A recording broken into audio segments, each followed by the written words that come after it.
Hello, Shelly Ramus, Volunteer Specialist with the Iowa 4-H Youth Development Program. This week's video contains information on several topics that may be pertinent for this time in the year related to volunteer development. First and foremost, did you know that you do have access to all of our weekly volunteer development videos that we have done throughout this year, and you can go back and view any of them at any time if you need a refresher on a topic. So let's go ahead and take a look at where you can access the volunteer development videos from the past weeks, as well as a couple of specific topics that may relate to information or work that you're needing to cover at this time.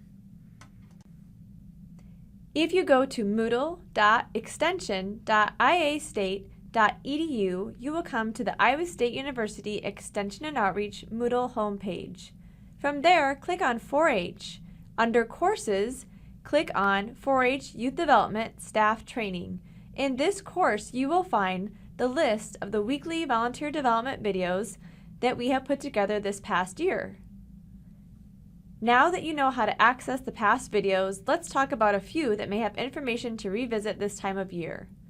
The county-based orientation and training documents video had information on the onboarding and training of our volunteers, highlighting the supporting documents, including our new staff guide to the county-based orientation and training document, and a 90-day review document meant to encourage follow-up conversations with your new volunteers and information sharing.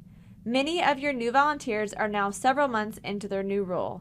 Checking back with those new volunteers on if they have been able to complete the county-based orientation and training document and what questions they have at this time may be very beneficial.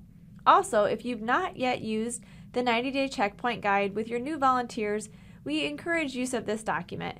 Use it as a conversation piece, use it as the opportunity to check in with your new volunteers, assess how they're doing in their new role, what questions they have, and if any adjustments or information are needed.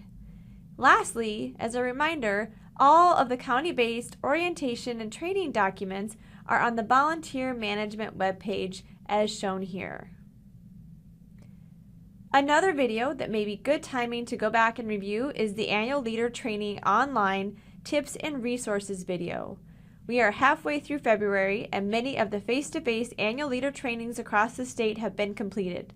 If you have volunteers in your county who did not attend the face-to-face annual leader training on 4-H Builds Resilience, you will want to let them know where and how to access this year's Annual Leader Training online version of 4-H Builds Resilience.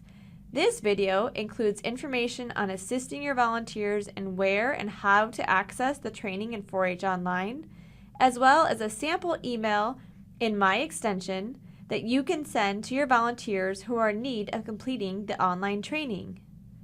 Lastly, important information in this video is reminders and tips on getting those face-to-face entries of volunteer training attendance entered into 4-H Online. One more video that may be beneficial to review, again, based on the time of the year that we are in, is the volunteer recognition video. What are ways that you are planning to recognize your volunteers this year, and when do you plan to do this? Do you have a volunteer that you want to nominate for the Iowa 4-H Hall of Fame, or maybe it's a county-level recognition opportunity? It's never too soon to start planning ways to recognize your volunteers, especially before the busy summer season is upon us.